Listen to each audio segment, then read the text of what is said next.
30 octobre. Lamentation, chapitre 2, verset 20 à chapitre 3, verset 66. Vois, Éternel, et considère qui a tout traité de la sorte. C'est peut-il que des femmes dévorant les enfants qu'ils ont mis au monde, les bébés qu'ils ont choyés? C'est peut-il qu'ils l'ont tué les prêtres, les prophètes, jusqu'au sein même du sanctuaire du Seigneur? Les jeunes, les villages, gisant à terre dans les rues. Mes jeunes filles et mes jeunes gens sont tombés par l'épée. Tu les as battus un jour où tu as fait d'éclater ta colère. Tu les as égorgés sans aucune pitié. Comme un jour de fête, tu as convoqué contre moi des gens qui s'amènent la terreur de toutes parts. Un jour où la colère de l'Éternel a éclaté, il n'y a ni escapé ni survivant. Ceux qui j'avais choisis, qui j'avais élevés, mon ennemi les a exterminés. Moi, je suis l'homme qui a vu l'affliction sous les coupes du bâton de sa colère. Il m'a mené et il me fait marcher dans des ténèbres sans aucune lumière. C'est contre moi qu'à longueur de journée, il retourne sa main. Il a usé ma chair, ma peau, et a brisé mes os. Il a dressé contre moi des remparts pour m'assiéger de mes tombes et de peines. Il m'a fait habiter dans les lieux ténébreux comme ceux qui sont morts depuis longtemps. Il m'enclôt dans mon enfant que je ne sors pas. Il m'a chargé de luttes. J'ai beau crier et implorer. Il n'écoutait pas ma prière.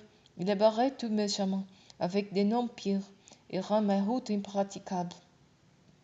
Il m'a épée comme un ours, comme un lion, tapilant sa cachette.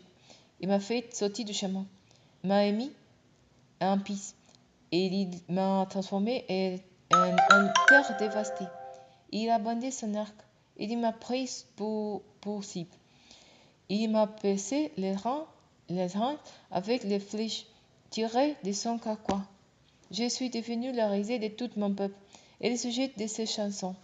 À longueur de journée, il m'a gavé d'herbes amères et il m'a brevet d'absinthe. Il m'a brisé des dents sous de graviers. Il m'a couvé de cendres. Tu m'as béni loin de la paix. Je ne sais plus que goûte à l'abonner. Alors je dis, c'est infini de toute mon avenir. Je ne peux plus rien de l'éternel.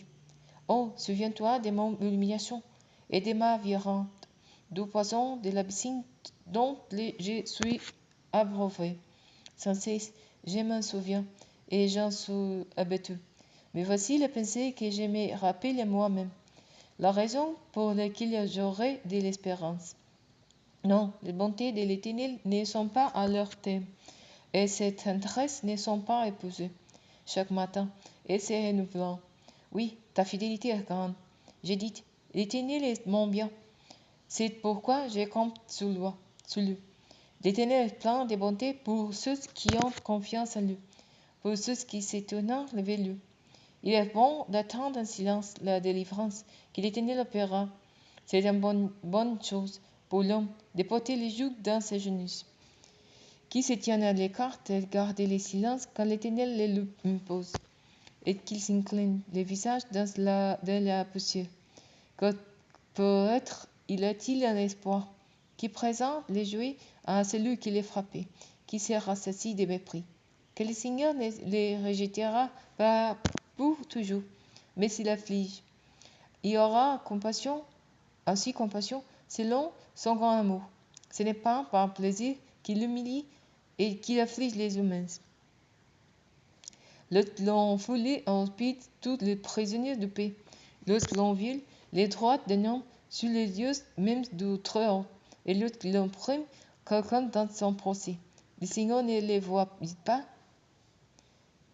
Qui donc n'a qu'à parler pour qu'une chose soit, quand le Seigneur ne l'a pas ordonné? Par sa parole, les terreaux ne suscitent-ils pas, et les malheurs et les bonheurs? Pourquoi l'homme se plaindra-t-il à lieu qu'il reste en vie, que chacun se plaigne de ses péchés? Considérons notre conduite et examinons-la, pour revenir à l'Éternel. Tenons notre cœur, levons nos mains vers Dieu qui est au ciel. Nous avons péché et nous sommes révoltés. Tu ne nous as pas pardonné. Tu t'es drapé dans la colère. Tu nous as poursuivis. Tu as massacré sans pitié. Tout est découvert dans nous, pour que notre pierre ne parvienne pas jusqu'à toi. Tu fais de nous un rebout et un déchet parmi les peuples, et tous nos ennemis ouvrant la bouche contre nous. Nous avons en partage l'effroi, la force, la destruction, la ruine. Je vais des torrents de larmes à cause du désastre qui a atteint la communauté de mon peuple. Mes yeux pleurant sans cesse et un an encore répit, jusqu'à ce qu'enfin l'Éternel, du haut du ciel, regarde et voyez. Je suis bien malheureuse à la vue de ce qui arrive aux suites de ma vie. Ils m'ont donné la chaise comme un passereau. Ceux qui sans cause sont mes ennemis. Ils m'ont mis dans une cité dans le but de m'ôter la vie. Ils m'ont jeté des pierres. Ils ont monté plus haut que ma tête. Je me disais, je suis perdu. Mais du fond de la fosse, ô Éternel, j'ai fait appeler à toi, et tout m'a attendu. Ne fais pas oreille à mes soupirs, à mes cris de détresse. Un jour, je t'ai invoqué. Tu es venu auprès de moi. Tu m'as dit, n'aie pas peur. Seigneur, tu as plaidé ma cause. Tu m'as sauvé la vie. Tu as vu, Éternel, les mots dont on m'accable. Fais-moi justice. Fais-moi justice. Tu as été témoin de leur soif de vengeance et de leur complot contre moi. Tu entends leur outrage, Éternel. Tu connais les complots qui forgent contre moi.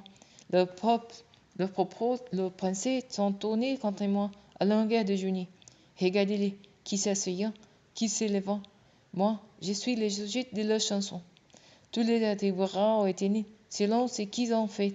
Tu rendras leur corps obstiné et tu les frapperas de ta malédiction.